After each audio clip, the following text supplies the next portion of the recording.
پی T آئی کی منشور کے ساتھ جڑا بجٹ جو ہے وہ عوام کی امنگوں کی ترجمانی کرتے ہوئے پیش کرنے جا رہی ہے۔ انشاءاللہ پی ٹی آئی کی قیادت کی جو ترجیحات ہیں، جو اس بجٹ کے اندر عوام دوست، پرو بزنس، کاشتکار، مزدور، محنت کش، تنخواہ دار طبقے، غرض کے ہر وہ شخص جس کے بنیادی حقوق کے تحفظ کی حکومت ذمہ دار ہے، اس بجٹ کے اندر اس میں عملی عکاسی نظر آئے گی۔ چونکہ آپ کو پتہ ہے کہ کسی بھی حکومت کی جو بجٹ کی ترجیحات ہیں وہ آپ کی ریونیو اور ریکوریز کے ساتھ جڑی ہوتی ہیں۔ کوئی حکومت بھی بغیر ٹیکس کلیکشن، ریونیو جنریشن اور اپنے ساتھ ایسوسیٹڈ اداروں کی پرفارمنس اور سروس ڈیلیوری کے بغیر اپنے ٹارگٹس اور اہداف حاصل نہیں کر سکتی۔ ایسا ہی ایک ادارہ جو آپ جانتے ہیں کہ اس سے پہلے پی ایم ایل این کی حکومت میں وہ اینٹی کرپشن کا ادارہ جو تھا اس کو جس طرح سے ریڈنڈنٹ کیا گیا، اپاہج کیا گیا، اس کو پولیو زدہ کر کے ان کے ہاتھ پاؤں جو ہیں وہ مفلوج کر دیے گئے، اور اس اینٹی کرپشن کے ادارے کو صرف اور صرف شاہی خاندان کے خواہشات کے ساتھ جوڑا گیا، ان کے فرمودات کے تابع بنایا گیا، اور اس ادارے کا جو رول تھا کہ اس نے معاشرے کے اندر جتنی بھی سرکاری سطح پہ، غیر سرکاری سطح پہ اور اوورال معاشرے کے اندر جتنے بھی ناسور اور کالی بھیڑے ہیں ان کا نہ صرف احتساب کرنا ہے بلکہ ان کو کیفر کردار تک پہنچانے کے لیے قانون کی چھتری کے نیچے لانا ہے۔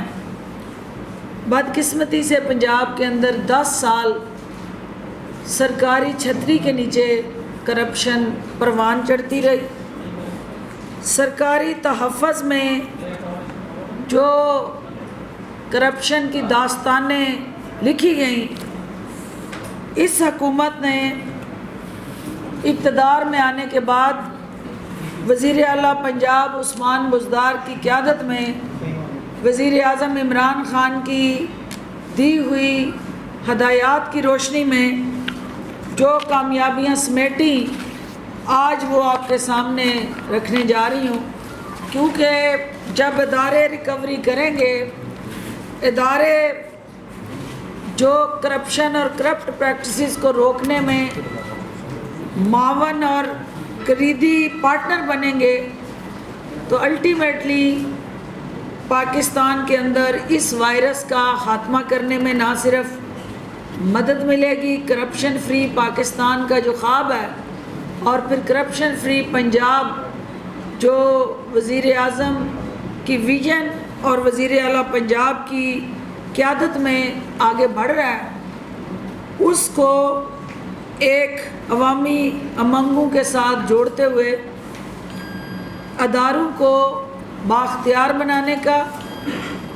اداروں کو اٹانومس کے ساتھ ساتھ قانون اور آئین کے ساتھ جوڑنے کا جو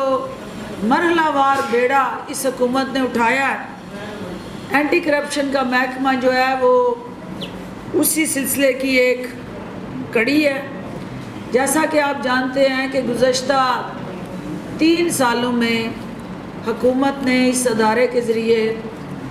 جو تاریخی کامیابیاں سمیٹی ہیں اور بغیر کسی تمیز کے سیاسی مداخلت اور کسی طرح سے بھی انتقام کا نشانہ بنائے بغیر ان افراد کو اینٹی کرپشن کے قواعد و ضوابط کے تحت کیفر کردار تک لاتے ہوئے بے نقاب کیا ہے۔ مجھے آج یہ بتاتے ہوئے خوشی ہو رہی ہے کہ 2018 سے لے کے 2021 تک اینٹی کرپشن پنجاب نے مجموعی طور پر 220.85 جو ہے ارب روپے کی ریکوریاں کی ہیں، جس کو آپ یہ ڈائریکٹر صاحب 2 ارب 22 کروڑ 85 لاکھ جی 22.85 ارب، اس کو آپ پڑھ لیں کہ یہ کس طرح سے 220.85 ارب کی ریکوری، 22 ارب 85 crore. Thank you for the تصحیح۔ اور اس کے اندر جو ہے وہ اس میں بھی وہی فگر لکھی ہوئی ہیں جو مجھے دکھا رہا ہے۔ اس کا جو 193.8 ارب ہے وہ سرکاری زمین کے قبضہ مافیا سے واگزار کر کے وہ ریکور کیا گیا ہے۔ اس میں سے 24 ارب روپے کی وہ قیمتی سرکاری زمین بھی ہے جو 43 نون لیگی ممبران قومی اور صوبائی اسمبلیوں سے بڑے اور چھوٹے میاں کے وزراء، مشیر اور خاص طور پہ وہ بیچارے جن کے پاس کچھ نہیں لیکن سرکاری زمینوں پہ قبضہ کر کے انہوں نے وہاں پلازے بنائے، سینما گھر تعمیر کیے، پیٹرول پمپ اور دیگر کمرشل کاروبار بنائے، اور ان بیچاروں کی جو لسٹ ہے یہ 43 کی جن سے یہ ریکوریاں ہوئی ہیں، یہ ابھی آپ کو ہم سرکولیٹ کر دیں گے، اور آپ وہ ان پردہ نشینوں کے نام سنتے رہے ہیں لیکن ان کی کارستانیوں سے بھی آپ آگاہ ہوں گے۔ اس کے علاوہ محکمہ اینٹی کرپشن نے انڈائریکٹ جو ریکوری کی وہ 26.7 بلین ہے، اور جو ڈائریکٹ ریکوری کی وہ 2.35 بلین ہے، اور اس کے ساتھ ساتھ یہ وہ پیسے ہیں جو آپ نے سرکاری محکموں کے اندر کسی نے ڈیولپمنٹ چارجز، محصولات، نقشہ فیس کی منظوری کے دوران کسی کی جیب کاٹی یا انڈر دی ٹیبل مفادات لیے، یہ وہ ریکوریز ہیں 2.35 بلین کی۔ اس کے ساتھ ساتھ جو انتہائی اہم ترین چیز جو میں آپ کے سامنے رکھنا چاہوں گی کہ یہاں بھرتی کا جو ہمارا نظام تھا، سیاستدانوں نے تو جو کارستانیاں کی، نون لیگ کی چھتری، شاہی خاندان کے درباری خواری، موالی، خوش آمدی، وہ تو بہتی گنگا میں ہاتھ دھوتے رہے، لیکن بدقسمتی سے جو سرکاری افسران تھے جنہوں نے بھرتی کے پروسیس کو بھی نہ بخشا، اور پی پی سی کے اندر جیسا کہ آپ کو پتہ ہے کہ پنجاب پبلک سروس کمیشن پی پی ایس سی، اس میں 12 پیپرز آؤٹ ہونے کا واقعہ سامنے آیا تھا، اور وہ 12 پیپر جو آؤٹ ہوئے تھے وہ تحصیلدار کے پیپر تھے، اور اس میں پنجاب پبلک سروس کمیشن کے جو ہمارے ریجنل ہیڈ تھے بہاولپور کے، وہ ان کارستانیوں میں سر فہرست تھے۔ اینٹی کرپشن نے 18 افراد کو گرفتار کیا اور ان نے وہ تمام جو پیسے لے کے یہ پیپر آؤٹ کر کے اس قوم کا مستقبل تاریک کرنے میں کردار ادا کیا، ان کو انہوں نے قانون کے حوالے کر کے عدالت میں مقدمات جو ہے وہ جزا سزا اور وہ ٹرائل ان کا چل رہا ہے۔ اس کے ساتھ ایک ورکرز ویلفیئر بورڈ ہے ہمارا، جو مزدور محنت کش کے بچے جو ہیں ان کی میرج گرانٹ، ان کی ہیلتھ گرانٹ، ان کے اوورال جو رہائش کے ساتھ جڑے چیلنجز اور مسائل ہیں ان کو جو ہے وہ بورڈ دیکھتا ہے۔ تو ان مزدوروں اور محنت کشوں کو جس طرح سے حقوق کو قتل کر کے اس WWF کے اندر بھی جو اس بورڈ کے اندر بے ضابطگیاں ہوئیں، 5 کروڑ کی اینٹی کرپشن نے اس حوالے سے بھی ریکوری کی، 8 لوگوں کو گرفتار کیا، اور جو اس پورے پروسیس کے اندر ایک دوسرے کو تحفظ دیتے ہوئے ان میرج گرانٹس کو مس یوز کر رہے تھے، جس طرح سے ان مزدوروں کا حق جو ہے چھینا جا رہا تھا، اور کاغذوں کے اندر وہ گرانٹ اور امداد جو ہے وہ مزدوروں کے نام سے جاری ہوتی تھی، لیکن حقیقت میں وہ افسران اور اہلکار جو تھے وہ اس کے بینیفیشری تھے۔ اور محکمہ اینٹی کرپشن نے وزیر اعلیٰ پنجاب کی ہدایت پہ یہ ریکارڈ قبضے میں لے کے 8 لوگوں کو گرفتار کر کے 5 کروڑ کی اس میں ریکوری کی۔ اس کے علاوہ ایک حالیہ بہت زیادہ جو کہتے ہیں نا کہ ہمارا شاہی خاندان کا دور جو ہے وہ مثالی دور، اور آج آپ کو ہر جگہ کنیزیں، ان کے اسٹپنیاں اور اس کے ساتھ جڑے سارے درباری آ بکا کرتے نظر آئیں گے ابھی بجٹ پیش ہوتے ہی، کہ وہ ہمارا دور تھا جو مثالی دور تھا، اور جس میں مثالی ترقی ہوئی، جس میں ہم نے ہر جگہ عوام کے لیے جدوجہد کی۔ تو اس جدوجہد کا کمال ایک سامنے لانے لگی ہوں میں کہ 12 یونیورسٹیز پنجاب کی، جس کے اندر انہوں نے 4600 بھرتیاں کی، اور وہ جو 4600 بھرتیاں ہیں وہ اللیگل اور irregularities کے ساتھ جڑی ہیں، جس پہ اینٹی کرپشن نے تحقیقات کی، اور اس محکمے کی کاوشوں سے 6.5 بلین جو ہے اس کی کرپشن سامنے آئی ہے۔ گورنر پنجاب چونکہ اس سنڈیکیٹ کو ہیڈ بھی کرتے ہیں اور چانسلر ہوتے ہوئے ان کے اختیار میں یہ سارے معاملات دیے گئے ہیں، اور ان 12 یونیورسٹیز کے ساتھ جڑی جو irregularities اور بھرتی کے عمل میں جو بے ضابطگیاں ہوئیں، خلاف یہ سابقہ دوار کی بات کر رہی ہوں، یہ شاہی خاندان کے دور کی بات ہو رہی ہے، جو کہتے تھے کہ ہم نے بہت آئیڈیل پاکستان اس قوم کو دیا، یہ کرپشن میں لت پت پاکستان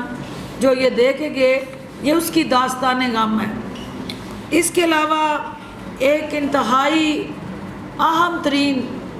پیش رفت جو شاہی خاندان کے دور کی بدترین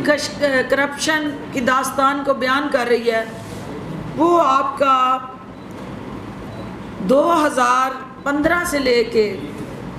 2018 تک کا وہ پیریڈ ہے، جس میں ایکسائز ڈپارٹمنٹ کے ساتھ ملی بھگت کر کے انہوں نے 7000 گاڑیاں جو ہیں اس میں رجسٹریشن کی، گاڑیوں کی ایکسائز ڈپارٹمنٹ کی ملی بھگت سے رجسٹریشن ہوئی، اور یہ کہا گیا کہ یہ گاڑیاں پاک آرمی سے ہم نے آکشن لے کے حاصل کی ہیں، اور وہ 300 بلین کا قومی خزانے کو نقصان پہنچایا گیا۔ اور اس دور کے اندر یہ وہ گاڑیاں جو امپورٹ ہوتی ہیں، پاکستان آتی ہیں، لگژری گاڑیاں ہیں، اور وہ ایک عام تنخواہ دار یا مڈل کلاس بندے کا اس گاڑی میں بیٹھنا محال بھی ہے، ناممکن بھی ہے، مشکل ترین ہے۔ یہ بڑے بڑے سیٹھوں کو، جن کو آپ اپنے ارد گرد راتوں رات TX-Z، پراڈو اور بڑے بڑے لیٹسٹ ماڈل کی گاڑیوں میں بیٹھے دیکھتے تھے، اس میں سے یہ کارستانی جو سامنے آئی کہ یہ ملی بھگت سے ایکسائز ڈپارٹمنٹ کے ساتھ مل کے انہوں نے فیک واچرز پہ رجسٹریشنز کی، اور اس کی مد میں جو commercial import of commercial vehicles تھی وہاں ڈیوٹی چرائی، جو import duty, custom duty, advance tax اور پورٹ چارجز تھے، جو آپ کی ریگولیٹری ڈیوٹیز تھی، ان سب کو اکٹھا کر کے تو یہ انہوں نے ہر ایک گاڑی پہ 9 ملین کا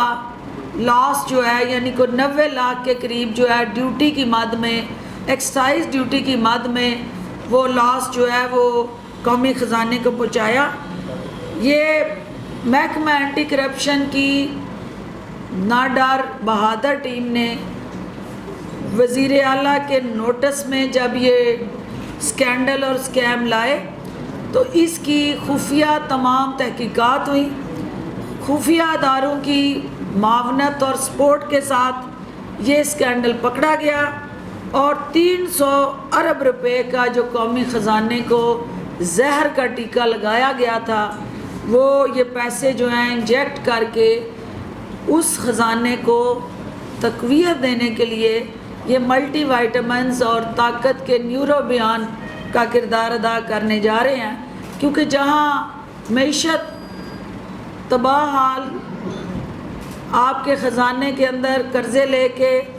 آپ ان کے لیے ہوئے قرضوں کا سود ادا کر رہے ہوں، تو ایسی صورتحال میں جہاں پہ جس ادارے نے ریونیو لینا تھا اس کو اگر آپ شاہی خاندان کے تابع کر دیں تو پھر اس طرح کی کارستانیاں جو ہیں سامنے آنا کوئی ابہام کی بات نہیں ہے۔ یہ کلیئرٹی سے انڈیکیٹ کرتا ہے یہ سارا ان کا عمل کہ انہوں نے کس طرح سے یہاں ون ونڈو آپریشن کے ذریعے، ون ونڈو صرف جو جاتی عمرہ کے ساتھ اٹیچ رہی اور اس کی ایک ہی کھڑکی کھلی رہی، جس کے ذریعے جو ہے وہ ہر محکمے سے جو مال پانی اکٹھا ہوتا اس کھڑکی کے ذریعے ٹھکانے لگانے کا ذریعہ بنتا۔ تو آج اس ایشو کے ساتھ ساتھ میں، چونکہ جمعہ المبارک کا امپورٹنٹ دن ہے، بابرکت دن ہے، ویکسینیشن کا جو ہمارا پروسیس اس وقت سلو ہوا ہے، میں اپنے تمام میڈیا کے ساتھیوں سے گزارش کروں گی کہ وہ ویکسینیشن کروائیں۔ جو ہمارے سننے والے، دیکھنے والے اس وقت علماء حضرات ہیں، ان سے ہم یہ اپیل کر رہے ہیں کہ وہ جمعے کے خطبات میں ہر جمعے کو وہ عوام کو ویکسینیشن کی طرف مائل کریں، اور اس کے ساتھ ساتھ حکومت پنجاب جو ہے وہ مزارین پہ، ہر مزار کے باہر جو زائرین آ رہے ہیں وہاں ہم ویکسینیشن ڈیسک لگانے جا رہے ہیں، تاکہ ہر اس جگہ پہ جہاں عوام کی اکثریت ہے ان کو ہم ویکسینیشن پروسیس کے ذریعے پاکستان کو اور خصوصاً پنجاب کو کرونا فری بنانے کے لیے عملی اقدامات کریں۔ آخری بات جو میں کہنا چاہوں گی کہ جو ابھی میرے بھائی ارشد انصاری صاحب نے آپ سے کی، یہ آپ جانتے ہیں کہ اس حکومت نے صحافتی برادری کے لیے جو ان کی بنیادی حقوق کے تحفظ کا عزم لے کے نکلی ہے، اس میں صحافی کالونیوں کے اندر جو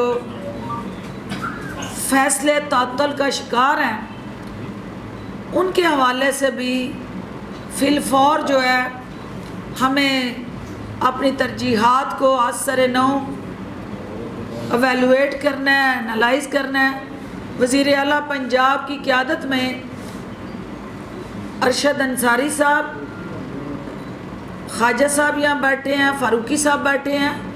ان کا ڈیلیگیشن ملا تھا، وہاں متعلقہ سارے اسٹیک ہولڈر بلائے گئے تھے اور فی الفور جو سیکریٹری ہیں چیف منسٹر کے ان کو یہ ہدایت دی گئی تھی کہ وہ ان کے تمام جو جائز تحفظات ہیں ان کو دور کریں اور فی الفور جو رکے ہوئے کام ہیں اس صحافی کالونی کے اس کو ہنگامی بنیادوں پہ عمل درآمد کو یقینی بنائیں. لیکن میں ان کے جذبات احساسات کی عکاسی جو انہوں نے کی، میں ایک بہن کی حیثیت سے ان کے ان جذبات کی قدر کرتی ہوں. لیکن دیکھنا یہ ہے کہ کچھ چیزیں جو ہیں وہ جوش سے کرنے والی ہوتی ہیں، کچھ چیزیں ہوش سے کرنے والی ہوتی ہیں. جہاں جوش دکھانے کی ضرورت تھی آپ کی بہن نے وہ دکھایا ہے، اور آپ نے دیکھا کہ جوش والی جگہ پہ ہوش پھر پیچھے رہ جاتا ہے. تو جوش دکھانا جو ہے وہ مجبوری بن جاتی ہے، کیونکہ سب سے پہلے آپ کی جو عزت نفس ہے اس کا تحفظ یقینی ہوتا ہے. اور میں سمجھتی ہوں کہ جو اس وقت میرے بھائی نے یہاں کھڑے ہو کے جوش دکھایا اور پرجوش انداز سے تقریر کی ہے، تو یہ ووٹ لے کے آئے لوگ ہیں، یہ اپنی برادری سے کچھ کمٹمنٹ کر کے آئے لوگ ہیں، اور یہ حکومت کی طرف دیکھ رہے ہیں اور حکومت ان کو کسی صورت بھی مایوس نہیں کرے گی. میں ان کی ترجمان ہوتے ہوئے، ان کی وکیل ہوتے ہوئے ہر فورم پہ ان کا مقدمہ لڑ رہی ہوں. لیکن کچھ چیزیں، رکاوٹیں، کچھ مسائل، کچھ مشکلات راستے میں روز کوئی نہیں آ جاتی ہیں، اس کے لیے سر نو حکمت عملی بنانی ہوتی ہے اور اس میں پھر ہوش کی ضرورت پڑ جاتی ہے. اور جوش اور ہوش میں توازن رکھ کے ہی ہم اپنے جو مسائل ہیں ان کا تدارک کر سکتے ہیں. تو میں اپنے صحافتی برادری کے جو میرے بھائی صدر صاحب یہاں جو شیلا خطاب کر کے گئے ہیں، اس میں انہوں نے کچھ ایسی باتیں کی ہیں کہ جو نازیبہ ہیں، جس میں انہوں نے پنجاب حکومت کو، وزیر اعلیٰ کو، وزیر اعلیٰ آفس کو کرپشن کے ساتھ جوڑتے ہوئے کچھ انہوں نے نازیبہ الفاظ ادا کیے ہیں. وہ غیر مناسب الفاظ ہیں، ان کا چناؤ درست نہیں ہے، فورم درست نہیں ہے. اور ان کی جو اگر وہ سمجھتے ہیں کہ کہیں پہ کوئی ایسی چیز حقیقت کے ساتھ جڑی ان کے پاس ہے، میں سب سے پہلے پوری میڈیا کے سامنے انہیں آفر کرتی ہوں کہ آپ یہاں لائیں اور سب سے پہلے اس کو ڈاکٹر فردوس بے نقاب کرے گی. سب سے پہلے میں آپ کی وکیل بنوں گی، اور اگر کسی چیز کا آپ کے پاس کوئی ثبوت نہیں ہے اور وزیر اعلیٰ آفس کی طرف آپ انگلیاں اٹھائیں تو پھر آپ کو بھی تھوڑا سا احتیاط کی ضرورت ہے. کیونکہ جب آپ 1 on 1 میچ میں چلے جاتے ہیں، ہیڈ آن ہیڈ ہو جاتے ہیں، تو وہاں سوائے جھگڑے کے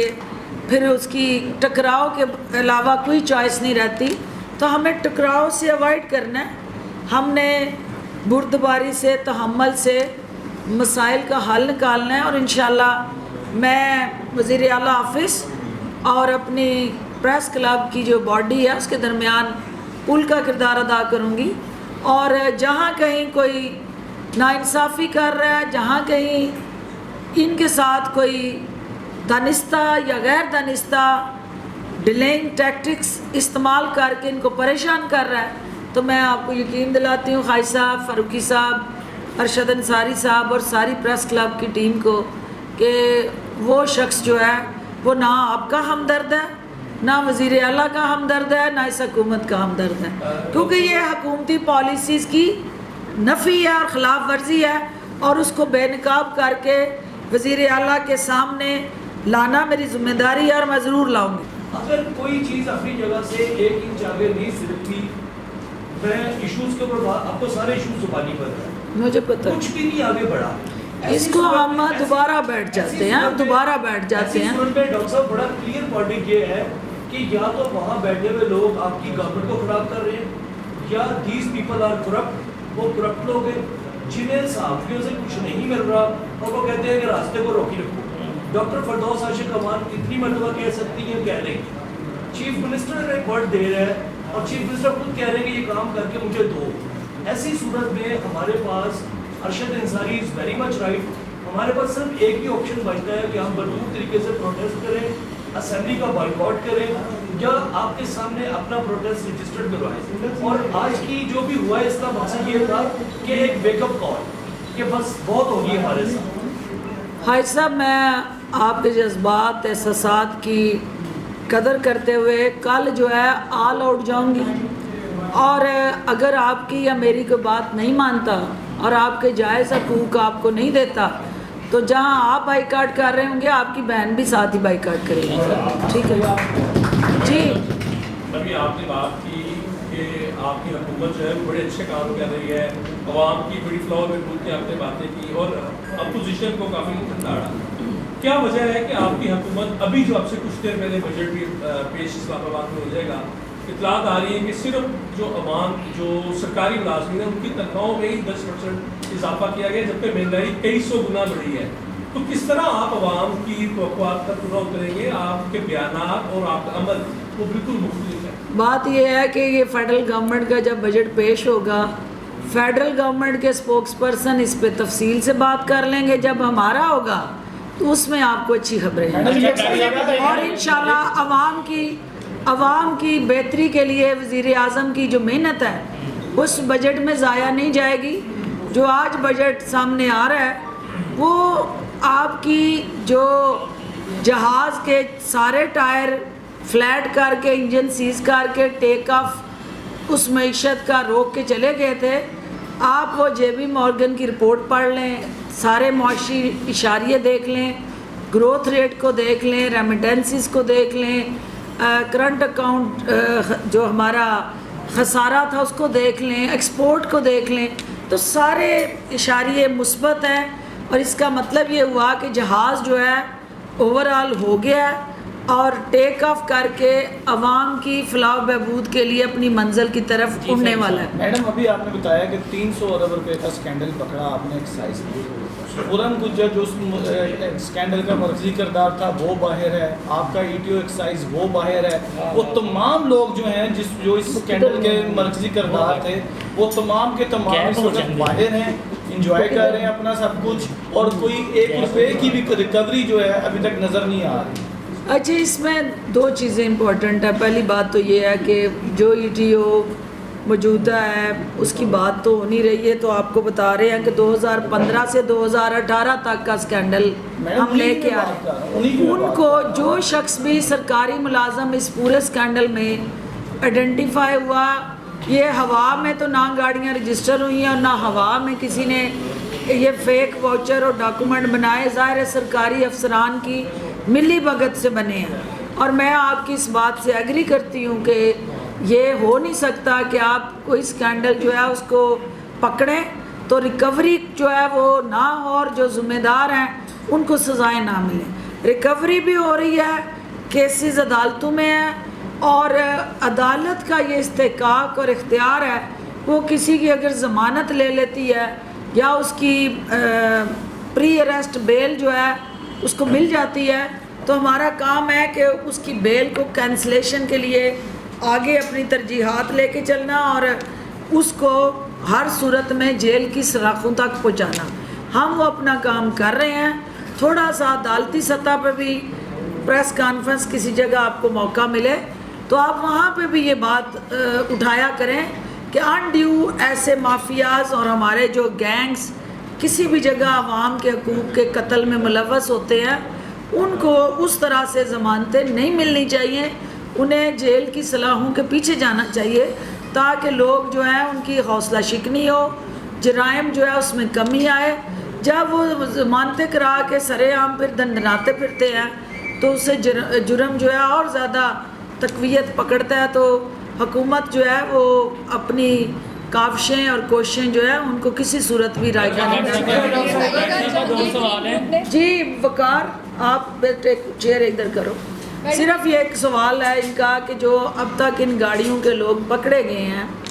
اور سرکاری یہ جو ہمارے 300 بلین کا جو ہم کہہ رہے ہیں کہ 900 ملین پر کار جو ہے وہ لاس ہوا ہے وہیکل پر وہیکل, تو وہ یہ کہہ رہے ہیں کہ ان جو ای ٹی او ہیں یا متعلقہ اس کے ساتھ جڑے سرکاری افسران اور کردار ہیں ان پہ ہاتھ نہیں ڈالا گیا اور ان کے حوالے سے ابھی تک کوئی ترجیح نہیں. آپ کا کیا بنا ہے جو اس اسکینڈل کے مرضی کرتا جی بتاتے ہیں. اس میں میڈم یہ تھا کہ 20 لوگوں پہ ایف آئی آر ہوئی تھی جس میں جو 12 ہیں وہ ڈائریکٹر تھے. اچھا ایک منٹ فگر ریکنفرم کرتے ہیں. 300 ارب بتا رہے ہیں, کیا بتا رہے ہیں فگر ریکنفرم؟ جی 300 ارب کا لاس ہے. 300 میڈم یہ کوئی ان کے 18 لوگ تھے جن کے اوپر ایف آئی آر ہوئی تھی, جس میں سے ان کے 12 ڈائریکٹر تھے. 18 لوگ تھے جن پہ ایف آئی آر ہوئی, 12 جو ہے اس کے ڈائریکٹر تھے اور اس میں سے ای ٹی اوز. اور گرفتار کتنے ہوئے جی؟ ان میں سے میڈم جو ہے کوئی 6-7 گرفتار ہوئے تھے, باقی پری ریسٹ بیل کے اوپر چلے گئے تھے. 6 سے 7 گرفتار ہیں اور باقی پری ریسٹ بیل پہ ہیں. لیکن یہ آپ کے ذریعے اب ہمیں بھی چورن ہے نا کہ یہ ہم نے اس کا پیچھا کرنا ہے کہ سیاستدانوں کی تو ہم نے ہر طرح سے جو ہے وہ لنگوٹی جو ہے اس کو لگے ہوتے ہیں ہم.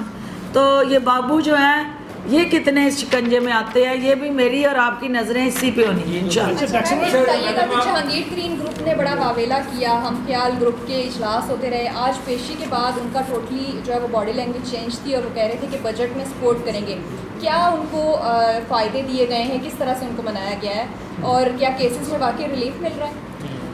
پہلی بات تو یہ تھی کہ جو ان کی بیل تھی وہ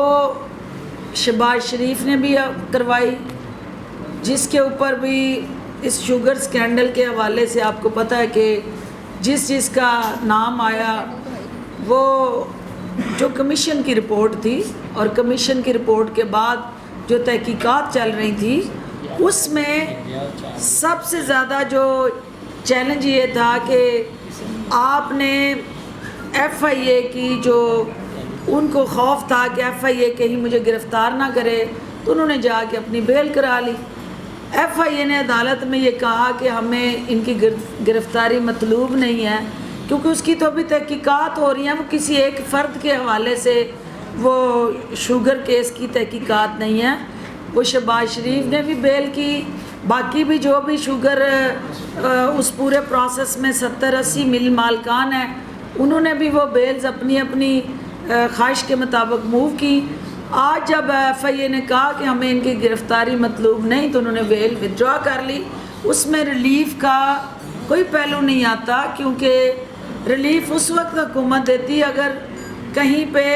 ان کے حوالے سے پروسیس انیشیٹ ہو کے ایف آئی آر رجسٹر ہو کے کیس رجسٹر ہو چکا ہوتا اور ان تحقیقات کے حوالے سے وہ اپنی اس گرفتاری سے بچنے کے لیے بیل لینے کے لیے جاتے. تو جس نے گرفتار کرنا ہے جب وہ کہہ رہا ہے کہ اس کیس میں یہ مجھے مطلوب نہیں ہے تو وہ ریلیف کا پھر سوال پیدا نہیں ہوتا. جو آپ کی ویڈیو آئی ہے آگا نے ایک بار پھر بیان یہ دے دیا کہ پہلے سے زیادہ کرپشن کا ریٹ ہو گیا. ایک گروپ کو آپ سے مان جاتا ہے, ترین گروپ مان جاتا ہے, تو دوسرا جو گروپ ہے اتحادیوں کا وہ ایسے جملے ایسے بیان دینا شروع کر دیتا ہے. اس کی کیا وجہ ہے؟ وہ آپ سے پھر کیا دوبارہ خفا ہو گئے ہیں؟ نہیں ایسی بات نہیں ہے. دیکھیے آپ ان کے بیان کو وہ توڑ موڑ کے سن رہے ہیں, توڑ موڑ سے کہ آپ بیان کر رہے ہیں. عمران خان کا جو خوف ہے انہوں نے اس کی بات کی کہ جو کرپٹ تھے, جو ناجائز کام کرتے تھے یا کرواتے تھے, قانون سے ہٹ کے جو انلیگل اور irregularities میں انوالو تھے, ان لوگوں نے عمران خان کے خوف کی وجہ سے وہ کام جو دھڑلے سے کر رہے تھے, وہ کام جو سرکاری سرپرستی میں کر رہے تھے اور ان کو کوئی پوچھنے والا نہیں تھا, کوئی پکڑنے والا نہیں تھا, وہ چوری چھپے کہیں اب کسی چور دروازے سے کر رہے ہیں. تو میں ان کا یہ بیان خود سن چکی ہوں جس کا مقصد یہ نہیں تھا کہ بھئی اس حکومت کے دور میں کرپشن بڑھی. اس خوف سے انہوں نے کہا کہ ان نالائق لوگ جو بینیفیشری ٹولہ تھا انہوں نے اپنے کام کو بھی چھوڑا نہیں ہے, لیکن عمران خان کے خوف میں وہ مبتلا ضرور ہیں. لیکن ہم یہ سمجھتے ہیں کہ کاف لیگ ہو یا پی ٹی آئی ہو یا میڈیا ہو یا سول سوسائٹی, ہم سب نے اس ناسور کا مل کے مقابلہ کرنا ہے اور کاف لیگ اس میں ہماری معاونت کرے, کیونکہ میٹھا میٹھا ہپ اور کڑوا کڑوا تھو جو ہے ہم نے مل کے کرنا ہے، اور انشاءاللہ ہمارے اتحادی ہوتے ہوئے انہوں نے ہمارے ساتھ کھڑے بھی ہیں، کھڑے رہنا ہے، اور ہم نے مل کے معاشرے کی اس سب سے بڑی مدر آف آل ایولز کا خاتمہ کرنا ہے۔ نہیں ہے کہ آپ کافلی کا کینڈیڈیٹ آپ لے رہے ہیں خوش اختر سبانی کے خلاف اور اس کے بھائی کے خلاف جو الیکشن ہوگا؟ سب سے پہلی بات تو یہ ہے کہ جو پی ٹی آئی میں آ جاتا ہے اس کو کاف لیگ نہیں کہا جاتا، اور جو پی ٹی آئی کے اندر شامل ہوتا ہے وہ پی ٹی آئی کا اثاثہ بنتا ہے، اور پی ٹی آئی اس کے پیچھے کھڑی ہوتی ہے، اور کاف لیگ ہماری اتحادی ہے، اور کاف لیگ اور حکومت جو ہے مل کے خوش اختر سبحانی ہوں یا مرحوم یا ان کے ساتھ جڑے جتنے بھی پچھلے ان کے کردار ہیں ان کا مقابلہ انشاءاللہ ہم باہمی طاقت سے کریں گے۔ اور آپ ان کا تعارف پورا کرواتے کہ وہ اس وقت چیمبر آف کامرس سیالکوٹ کے پریزیڈنٹ ہیں، اور وزیر اعظم عمران خان کی معاشی پالیسیز پہ اعتماد کا اظہار کرتے ہوئے وہ پی ٹی آئی میں شامل۔ اچھا میڈم، آپ کی ایک ویڈیو جو ہے پنچ کی جو ویڈیو ہے وہ سوشل میڈیا پر وائرل ہوئی ہے، جو سوشل میڈیا کے صارفین آپ کے مداحین میں شامل ہیں وہ یہ کہتے ہیں کہ جاوید چودھری جیسے جو نام نہاد دانشور ہیں، آخر کیا مجبوری ہے کہ آپ ان لوگوں کو پنچ نہیں مارتی جو آپ سیاستدانوں کو لڑاتے ہیں، اور ابھی تک اس ادارے کے خلاف پیمانہ نے کوئی کارروائی نہیں کی کہ کیسے، ہاں جی، تو کہ کیسے وہ فوٹیج جو آپ کی بریک کے دوران ہے وہ اس اسٹوڈیو سے سوشل میڈیا پر وائرل ہوئی، اور افسوسناک امر یہ ہے کہ فواد چودھری ہوں یا دیگر ہوں فوری کسی ایشو پر ٹویٹ آ جاتا ہے اور آپ کے حق میں کوئی ان کا ٹویٹ بھی نہیں آتا، نہ پیمرا نوٹس لیتا ہے، یہ کیا وجہ ہے؟ آپ بھی بول رہے ہیں پھر بتاتے ہیں۔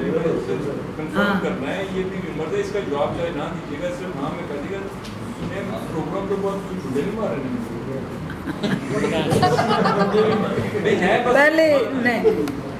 پہلی بات جو انہوں نے کہی، دیکھیں یہ ان ایتھیکل جرنلزم ہے کہ جو ٹاک شو کا دورانی ہے اس کو آپ آن ایئر کر رہے ہیں، جو ٹاک شو کے وقفے کے دوران کوئی گفتگو ہوتی ہے تو وہ اس پروگرام کا حصہ نہیں ہوتی، تو آپ نے اس کا آدھا سچ دکھایا، آپ نے ری ایکشن دکھایا، ایکشن نہیں دکھایا۔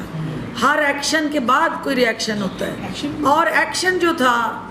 وہ جس طرح کی بد کلامی، بد زبانی، فوش گالیاں، ننگی گالیاں،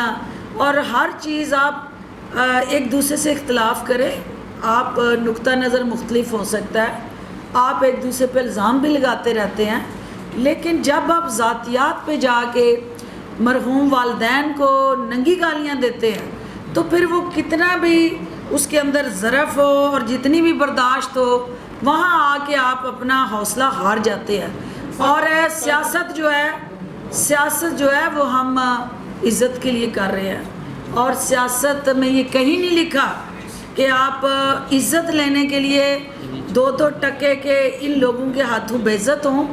اور ایک خاتون ہوتے ہوئے یہ اس نے واک اوور لیا تھا، جو اس نے وقفے میں گفتگو کی، یہ واک اوور لیا کہ اب میں اس کو جو مرضی کہوں گا یہ چپ کر کے سنیں گی۔ تو میں نے اس کو یہ بتایا کہ خواتین جن کے اندر غیرت ہوتی ہے نا، اور عزت اور بے عزتی کے فرق کو سمجھتی ہیں، وہ پھر ایسے اژدہاؤں کو پاؤں کے نیچے کچلنے کا حوصلہ بھی رکھتی ہیں، اور ان کے اندر اللہ نے یہ جرت بھی دی ہوتی ہے، اور اس کو ماں اور بہن کے تقدس کا یاد دلانا اشد ضروری تھا۔ اور میرے پاس جو ویڈیوز آئی ہیں، بعد میں مجھے یہ پتہ چلا کہ موصوف جو ہیں جب یہ ساری کارروائی چل رہی تھی تو انہوں نے وہاں سے باز نہیں آ رہے تھے، تو میں نے اپنے سٹاف کو کہا کہ ابھی اس کو روکنا ہے اور 15 پہ کال کر کے پولیس کو بلانا ہے، کیونکہ ایز اے ڈاکٹر میں انالائز کر چکی تھی کہ he was not in his senses, اور وہ اس وقت الکوہلک اس انٹاکسیکیشن کے اس زد میں ہے۔ اس نے مجھ سے نہیں بھاگا، میرے سے نہیں بھاگا، وہ اس لیے بھاگا کہ وہاں پولیس اس کے بلڈ میں اگر الکوہل کی ویلیو کو ڈٹرمن کر لے گی تو یہ بے نقاب ہو جائے گا، تو جو سچا ہے اس کو بھاگنے کی کیا ضرورت ہے؟ جس کا دل میں چور نہیں ہے اس کو کنڈیاں لگا کے باہر بھاگنے کی کیا ضرورت ہے؟ اور وہ بھی ایک عورت سے. یہ کیسا گزرا مرد ہوگا کہ جو ایک عورت سے ڈر کے بھاگ رہا ہے؟ تو یہ روایت نہیں ہے. یہ آپ کو زیب نہیں دیتا. جہاں آپ چھیڑے نا, اگر آپ نے چھیڑا ہے تو پھر آپ کو چھوڑنا نہیں ہے, کیونکہ جو کام آپ کہہ رہے ہیں, سب سے پہلے اس میں کچھ جو چینل نے سلیکٹڈ لیکنگ کی, تصویر کا آدھا رخ دکھایا, تصویر کا دوسرا رخ جو ہے اس کو چھپایا. تو اس کے بعد ہم نے جو پیمرا کو اپلیکیشن دی, چینل کو نوٹس دیا, اور چینل نے فورینزک آڈٹ جو ہے اپنا کیا ہے جاری. مجھے چینل کے مالکان سے یہ توقع ہے کہ وہ نہ صرف اپنے چینل کے اندر ان افراد کو جو مسلسل 10 سال شہباز شریف کی امیج بلڈنگ اور مارکیٹنگ کی, جن کے پاس جو ہیں وہ رہے ہیں رائٹس, ان افراد کو نہ صرف آپ پبلکلی سامنے لائیں گے کہ وہ کون لوگ تھے جو اس کی بکواس کو میوٹ کر رہے تھے, اور جو میرا ریاکشن تھا اس کو چلا رہے تھے, اور انہوں نے پھر اس کو ان ایتھیکلی اس صحافتی جو اقدار تھی ان کی دھجیاں اڑائیں. اور یہ چینل کا ذمہ دارانہ کردار جو ہے وہ مالکان کی ذمہ داری میں شامل ہے. اور پیمرا, آپ نے کہا کہ نوٹس نہیں دیا, پیمرا ان کو نوٹس ایشو کر چکی ہے, اس کی کاپی بھی میں آپ کو دے دوں گی. جو باقی جو ہمارے پارٹی کی سطح پہ ایک ہماری اسٹریٹجی بنی,